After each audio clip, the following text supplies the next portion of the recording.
વાગરા તાલુકાના સરકારી જમીન પર ગેરકાયદેસર રસ્તો બનાવવાના બહાને ખનીજની લૂંટ, સરપંચ અને તલાટી સામે ફોજદારી અને પદભ્રષ્ટ કરવાની માંગ સાથે મામલો ગરમાયો. વાગરા તાલુકાના વેંગણી ગામે વાડ જ ચીબડા ગળે તેવો ઘાટ સર્જાયો છે. ગ્રામ પંચાયત જેનું કામ સરકારી મિલકતનું રક્ષણ કરવાનું છે, તે જ પંચાયતના જવાબદારોએ એક ખાનગી company GR engineering private limited સાથે સાંઠગાંઠ કરી સરકારી તિજોરીને લાખો રૂપિયાનો ચૂનો ચોપડ્યો હોવાનું કૌભાંડ સપાટી પર આવ્યું છે. જાગૃત નાગરિક ઘનશ્યામસિંહ રાજ અને ગ્રામજનો દ્વારા જિલ્લા વિકાસ અધિકારી અને દહેજ પોલીસ સ્ટેશનમાં કરાયેલી લેખિત ફરિયાદો મુજબ પંચાયતે પોતાની સત્તા બહાર જઈને મંજૂરી વિના સરકારી જમીન પર રસ્તો બનાવવાની ગેરકાયદે મંજૂરી આપી દીધી હતી, જેની આડમાં મોટા પાયે માટીની ચોરી કરવામાં આવી છે. આ કૌભાંડની શરૂઆત પંચાયતના એક વિવાદાસ્પદ ઠરાવથી થઈ હતી.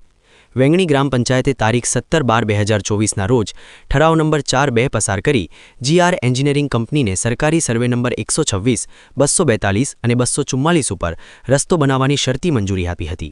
કાયદા મુજબ સરકારી જમીન પર કોઈપણ પ્રવૃત્તિ માટે જિલ્લા કલેક્ટરની પૂર્વ મંજૂરી અનિવાર્ય હોવા છતાં પંચાયત સત્તાધીશોએ કંપનીને ખુલ્લો દોર આપી દીધો હતો. આ ઠરાવના આધારે કંપનીએ કોઈપણ સક્ષમ અધિકારીની પરવાનગી કે રોયલ્ટી પાસ વિના સરકારી જમીન ખોદી નાખી અને હજારો ટન માટી પોતાની સાઇટ પર ખડકી દીધી હતી.